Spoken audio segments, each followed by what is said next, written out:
Hi అండి, నేను మీ tailor అన్య.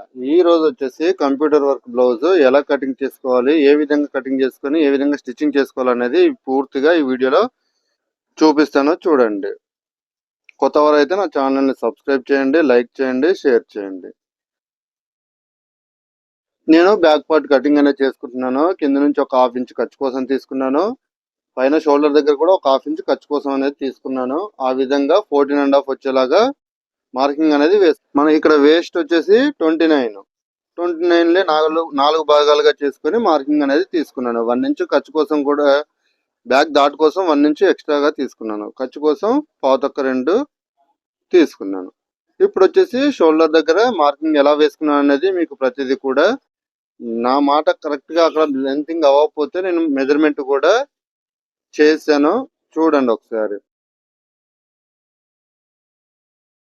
ఆ విధంగా మార్కింగ్ అనేది చేసుకున్నాను. బ్యాక్ పార్ట్ కరెక్ట్ గా ఉందా లేదా అనేది చూసుకొని నేను మార్కింగ్ అనేది వేసాను. చూసారు కదా, మనకి కింద నెక్ రౌండ్ కావాలి అనుకుంటే ఆ విధంగా కూడా మనం మార్కింగ్ అనేది వేసుకోవచ్చు. నెక్ కూడా తీసుకున్నాను, ఆ విధంగా మార్కింగ్ అనేది తీసుకున్నాను. తర్వాత నెక్ దగ్గర వచ్చేసి మనం వర్క్ బ్లౌజ్ కాబట్టి ఈ వర్క్ బ్లౌజ్ కి మనం ఏం చేస్తామంటే, ఏ వర్క్ బ్లౌజ్ కైనా సరే బ్యాక్ నెక్ కటింగ్ చేయకుండా స్టిచ్చింగ్ చేసిన తర్వాత కట్ చేసుకోవాలి. ఆ విధంగా కటింగ్ అనేది చేసుకున్నాను. కింద దాట్ వచ్చేసి 4 ఇంచులు అనేది తీసుకున్నాను. ఇప్పుడు హ్యాండ్స్ అనేది కటింగ్ చేసుకుంటున్నాను. 4 సమానంగా లేవు కాబట్టి హెచ్చు తగ్గులుగా ఉంది. స్ట్రేట్ లైన్ తీసుకున్నాను. హాఫ్ ఇంచ్ ఖర్చు కోసం తీసుకున్నాను. లెంత్ 9.5 తీసుకున్నాను. అందులో హాఫ్ ఇంచ్ మళ్ళీ ఖర్చు కోసం ఎక్స్ట్రాగా తీసుకున్నాను. మనకి డౌన్ వచ్చేసి 11.5 ఉంది. అక్కడ నుంచి నేను ఒక 3.5 అనేది తీసుకున్నాను. అక్కడ నుంచి చంక రౌండ్ మనకి ఎంత 8 ఇంచులు, 8 ఇంచుల దగ్గర చంక రౌండ్ అనేది నేను మార్కింగ్ అనేది వేసుకున్నాను. అక్కడ నుంచి పావు తక్కువ 2 మార్కింగ్ అనేది తీసుకున్నాను ఎక్స్ట్రా ఖర్చు కోసం. ఇప్పుడు మనకి ఫ్రంట్ లోని చంక రౌండ్ తీయాలి కాబట్టి అక్కడ ఒక హాఫ్ ఇంచ్ అనేది నేను లోత్ అనేది తీసుకుంటున్నాను. ఆ విధంగా లోతుగా వచ్చేటట్టు చూసుకొని నీట్ గా కటింగ్ చేయాలి. ఎక్స్ట్రా ఏమైనా ఉంటే అక్కడ కలిపేసుకున్నాను నేను. ఇప్పుడు ఫ్రంట్ పార్ట్ తీసుకుంటున్నాను. ఫ్రంట్ పార్ట్ కి మనం వచ్చేసి షేప్ పట్టీల దగ్గర మార్కింగ్ అనేది వేసాను. అక్కడ కూడా డౌన్ సైడ్ మార్కింగ్ రావాలని చెప్పేసి మార్కింగ్ కోసం, స్ట్రేట్ లైన్ కోసం అక్కడ ఒక మార్కింగ్ అనేది వేసుకున్నాను. క్రాస్ కటింగ్ అనేది చేసుకోవాలి. ఫ్రంట్ పార్ట్ క్రాస్ కటింగ్ చేస్తేనే నీట్ గా ఉంటుంది, అందంగా ఉంటుంది. ఆ విధంగా షేప్ కూడా పర్ఫెక్ట్ గా వస్తుంది. క్రాస్ కటింగ్ చేయకుండా స్ట్రేట్ కటింగ్ చేస్తే సెట్ అవ్వదు. నెక్ వచ్చేసి 7.5 ఉంది. అందువల్ల నేను మళ్ళీ 7.5 దగ్గర ఒక మార్కింగ్ అనేది వేసుకున్నాను. వర్క్ చేయించుకున్నారు కదా, బ్లౌజ్ కి వచ్చేసి 6.5 ఉంది నెక్ రౌండ్, కానీ వర్క్ మాత్రం 7.5కు చేయించారు, అందుకని మళ్ళీ ఎక్స్ట్రాగా తీసుకున్నాను. ఇక్కడ మనం ఒక 4.5 డౌన్ తీసుకున్నాను. 1 నుంచి ఎక్స్ట్రా యువతలకి వచ్చేలాగా మార్కింగ్ అనేది వేసుకున్నాను. మనకు చెస్ట్ పాయింట్ ఎంత ఉందనేది చూసుకొని అలా బ్లౌజ్ ప్రకారం మెజర్మెంట్ అనేది తీసుకోవాలి. అక్కడ ఒక 2.5 దగ్గర మార్కింగ్ వేసుకున్నాను. ఆ విధంగా షేప్ వచ్చేలాగా రౌండ్ గా మార్కింగ్ అనేది వేసుకున్నాను. అక్కడ ఎంత ఉందో చూసుకోవాలి. 3 ఇంచులు ఉంది అంటే 3.5 తీసుకున్నాను. ఎందుకంటే హాఫ్ ఇంచు ఖర్చు కోసం అనేది పోతుంది కాబట్టి మనకు కరెక్ట్ గా వచ్చింది, చూడండి.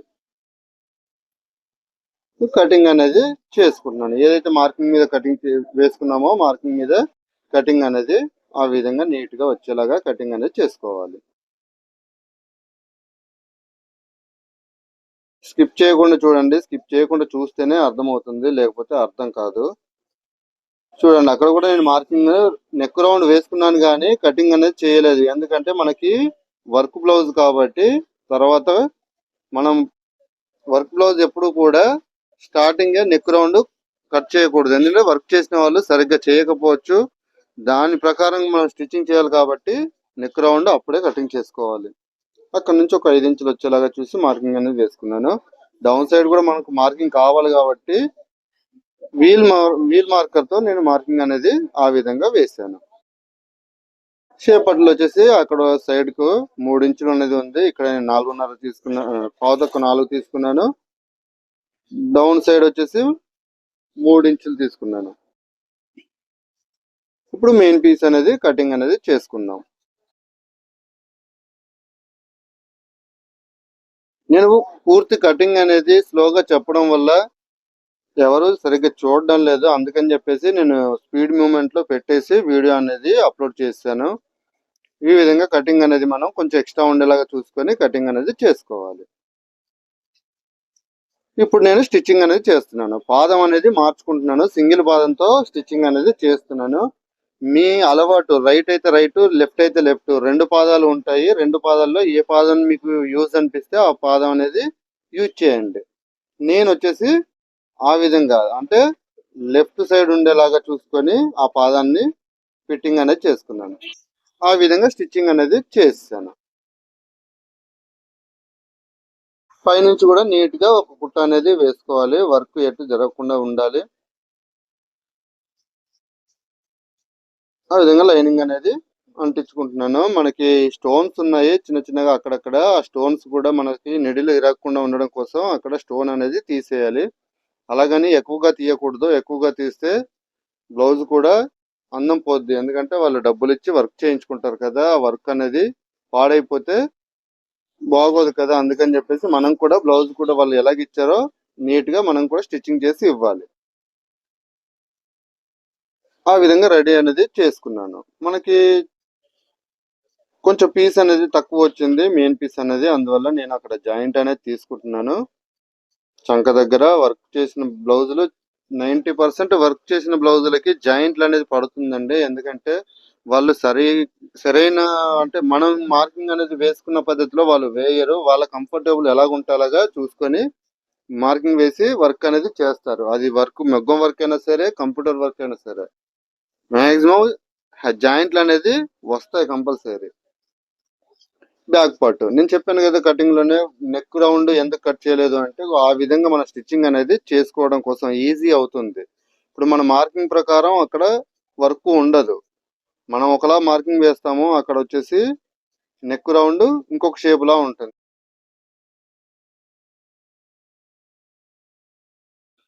అక్కడ వర్క్ ఏదైతే ఉందో ఆ విధంగా అదే షేప్ లో స్టిచ్చింగ్ అనేది మనం చేయాలి. ఆ విధంగా స్టిచ్చింగ్ అనేది చేశాను. అక్కడ వచ్చేసి చిన్న కాట్ అనేది తీసుకుంటున్నాను. నెక్ రౌండ్ నీట్ గా రావాలి అంటే మనం షేప్ రావాలి అంటే ఖచ్చితంగా కాట్ అనేది తీసుకోవాలి. ఆ విధంగా స్టిచ్చింగ్ అనేది చేస్తున్నాను.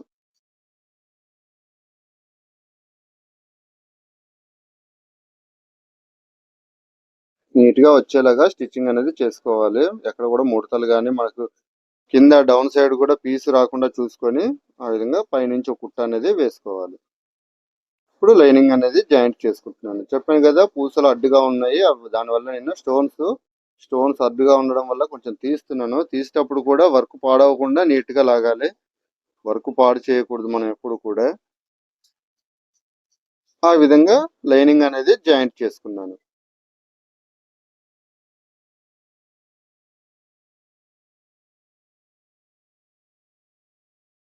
ఇప్పుడు బ్యాక్ సైడ్ డాట్ కావాలి కదా! డాటు అని చెప్పేసి నేను డాట్ పడుతున్నాను. 4.5 4 ఇంచులు వచ్చేలాగా చూసుకొని డాట్ అనేది తీసుకున్నాను. డౌన్ సైడ్ వచ్చేసి ఎమ్మింగ్ చేయమన్నారు. పైపింగ్ అవసరం లేదన్నారు. అందువల్ల నేను ఎమ్మింగ్ కోసం 2 మడతలు ఉండేలాగా చూసుకొని రెడీ చేసుకున్నాను. అది బ్యాక్ డౌన్ సైడ్ వేస్తాను.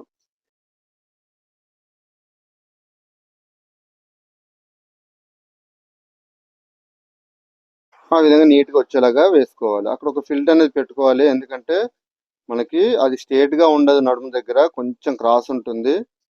ఆ క్రాస్ కూడా మనకి పాడవకుండా ఉండడం కోసం అని చెప్పేసి చిన్న ఫిల్ట్ అనేది పెడితే నీట్ గా వస్తుంది.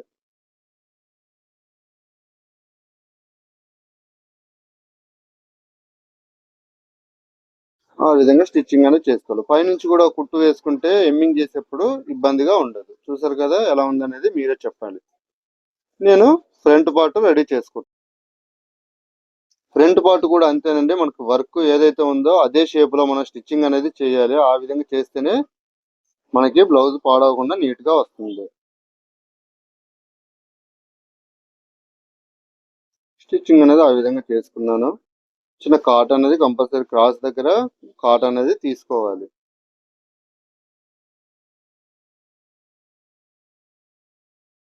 పైనుంచి ఒక స్టిచ్చింగ్ అనేది చేసుకోవాలి ఆ విధంగా.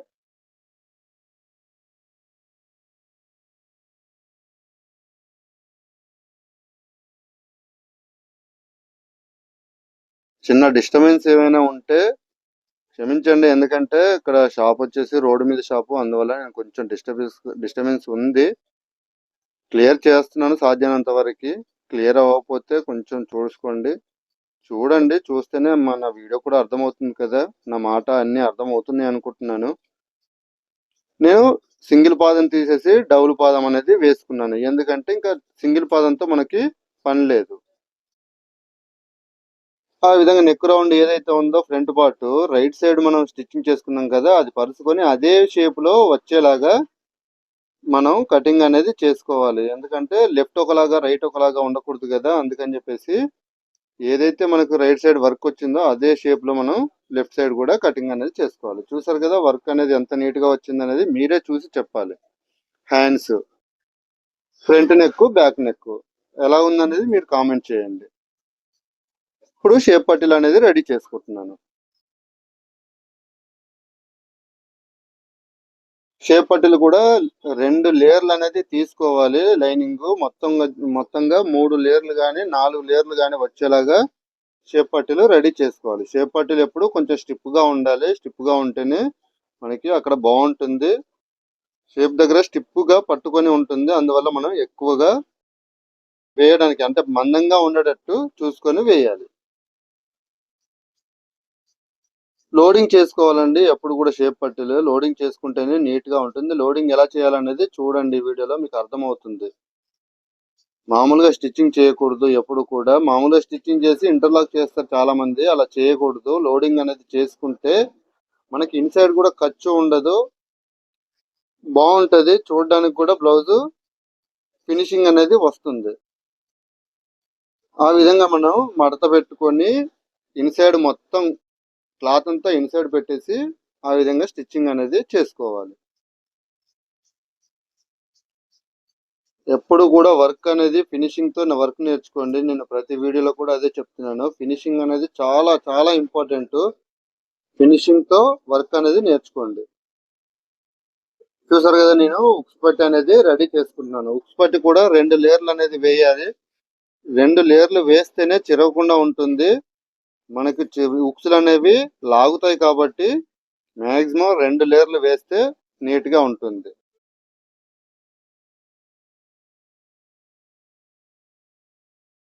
పైనుంచి ఒక కుట్ట అనేది ఆ విధంగా వేసుకోవాలి.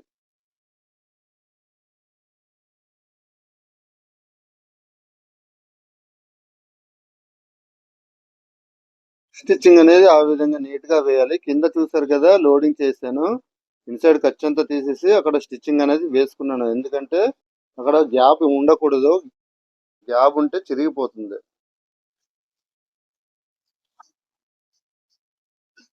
ఇప్పుడు నేను తాడు పట్టి కూడా 2 లేయర్లు అంటే ఒకటి లైనింగ్, ఒకటి వచ్చేసి మెయిన్ పీస్, 2 కలిపి జాయింట్ అనేది తీసుకున్నాను. ఒక 3 ఇంచులు ఉండేలాగా తీసుకున్నాను. ఆ విధంగా మనం స్టిచ్చింగ్ అనేది చేసుకోవాలి.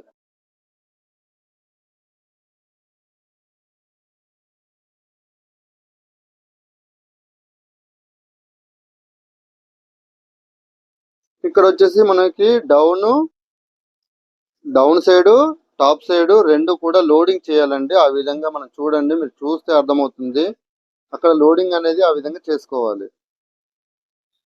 పైన కూడా లోడింగ్ అనేది చేయాలి, ఖర్చు బయటికి రాకుండా నీట్ గా ఉంటుంది. చాలా మంది ఏం చేస్తారంటే లోనకు మడత పెట్టి కుట్టేస్తారు పైనుంచి, కానీ అది నీట్ గా ఉండదు. నేను చాలా బ్లౌజులు చూస్తాను కాబట్టి చెప్తున్నాను మీకు. ఆ విధంగా లోడింగ్ అనేది చేసుకుంటే చాలా నీట్ గా ఉంటుంది. ఫినిషింగ్ అండి మెయిన్ ఇంపార్టెంట్, ఫినిషింగ్ వర్క్. ఆ వర్క్ అనేది కంపల్సరీ మనం నేర్చుకోవాలి.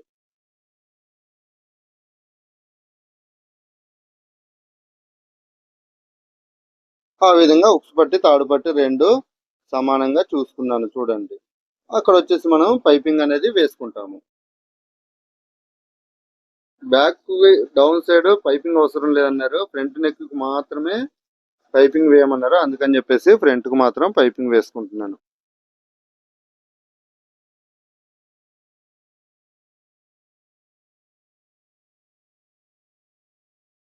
పైపింగ్ కూడా ఆ విధంగా చిన్న ఎక్స్ట్రా ఖర్చు ఏమైనా ఉంటే కట్ చేసుకొని మనం ఆ విధంగా వచ్చేలాగా ఒక పాదం వరుస ఉండేలాగా పాదం సపోర్ట్ గా ఉండేంత తీసుకొని ఆ విధంగా లోడింగ్ అనేది చేసుకోవాలి. ఎక్స్ట్రా ఖర్చు ఏమైనా ఉంటే కట్ చేసుకుంటే సరిపోతుంది.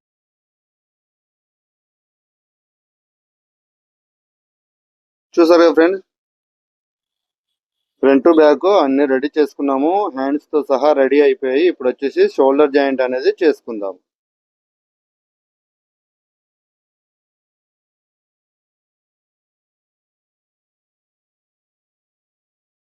షోల్డర్ జాయింట్ దగ్గర కూడా మనం 2 కుట్లు అనేది వేసుకోవాలి. అప్పుడే నీట్ గా ఉంటుంది. 2 కుట్లు అనేది నేను వేసుకుంటాను.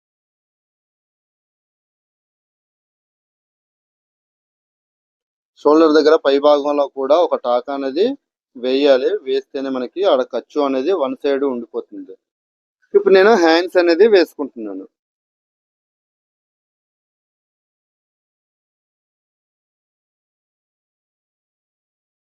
స్టోన్స్ వచ్చాయి, అందువల్ల నేను కొంచెం మళ్ళీ వెనక్కి వెళ్ళవలసి వచ్చింది. స్టోన్స్ అనేది లేకుండా చూసుకొని నెమ్మదిగా స్టిచ్చింగ్ అనేది చేసుకోవాలి. చూసారు కదా ఫ్రెండ్స్, స్టోన్ దగ్గర దారం అనేది తెగిపోయింది. ఒక్కోసారి నిడిల్ కూడా ఇరిగిపోతుంది. అందువల్ల ముందుగానే మనం చూసుకొని వేసుకోవాలి. హ్యాండ్స్ వేసేటప్పుడు ఖర్చు ఏదైతే ఉంటుందో ఒక హాఫ్ ఇంచు లేదంటే ఒక పాదం వరుస ఏదైతే పడతామో లాస్ట్ చివరి వరకు కూడా అదే విధంగా మనం మార్జిన్ అనేది తీసుకోవాలి. ఆ విధంగా తీసుకొని స్టిచ్చింగ్ అనేది చేసుకోవాలి. రెండో కుట్లో మనం ఫస్ట్ కుట్టు వేసినప్పుడు ఏదైనా తప్పుగా అంటే వంకర గాని వేస్తే రెండో కుట్లో సరి చేసుకొని రెండో కుట్టుని నీట్ గా వచ్చేలాగా స్టిచ్చింగ్ అనేది చేసుకోవాలి. అప్పుడే మనకి మొత్తం చంక రౌండ్ మొత్తం కూడా ఎక్కడ కూడా ఉగ్గుగా కనపడదు, నీట్ గా ఉంటుంది. లేదంటే వంకర టింకర కుట్టామంటే ఒక దగ్గర ఉగ్గుగా, ఒక దగ్గర లోతుగా, ఒక దగ్గర పట్టేసినట్టుగా, ఒక దగ్గర లాగినట్టుగా ఉంటుంది. ఆ విధంగా ఉండకుండా ఉండాలి అంటే మనం ఏదైతే పాదం వరుస పడతామో అదే విధంగా కంటిన్యూ చేసుకోవాలి. ఇప్పుడు నేను సైడ్ జాయింట్ కూడా కంప్లీట్ చేసుకుంటున్నాను. ఏ విధంగా అంటే చూసారు కదా, మనం ఒక కుట్టు అక్కడి నుంచి ఇక్కడ వరకు స్టిచ్చింగ్ చేసాము అంటే స్ట్రేట్ గా కనబడాలి. స్ట్రేట్ లైన్ వచ్చేలాగా స్టిచ్చింగ్ అనేది చేసుకోవాలి. నేను నడుము దగ్గర వచ్చేసి 4 భాగాలు ఉండేలాగా మార్కింగ్ అనేది వేసుకుంటున్నాను. ఫ్రంట్ పార్ట్ తక్కువ, బ్యాక్ పార్ట్ ఎక్కువగా ఉండకుండా 4 భాగాలు సమానంగా వచ్చేలాగా మార్కింగ్ అనేది వేసుకున్నాను. 29 నడుము కదా, 29 లో 4 భాగాలు చేసుకొని ఆ మార్కింగ్ అనేది తీసుకొని స్టిచ్చింగ్ అనేది చేసుకున్నాను. 3 లేదా 4 కుట్లు అనేది సైడ్ జాయింట్ వేసుకుంటే సరిపోతుంది. ఆ విధంగా నేను బ్లౌజ్ అనేది కంప్లీట్ చేశాను. నా వీడియో మీకు నచ్చింది అనుకుంటున్నాను. నా కటింగ్, నా స్టిచ్చింగ్ కూడా నచ్చింది అనుకుంటున్నాను. నా మాట నా అర్థం కాకపోతే కామెంట్ చేయండి. ఎక్కడైనా మీకు బ్లౌజ్ కూడా అర్థం కాకపోతే కామెంట్ చేయండి. కొంచెం మాట్లాడినప్పుడు ఏమైనా తడబడినా కూడా క్షమించండి. ఓకేనా ఫ్రెండ్స్, బాయ్ ఫ్రెండ్స్. బాగుంది అనుకుంటున్నాను స్టిచ్చింగ్ వీడియో, చూడండి.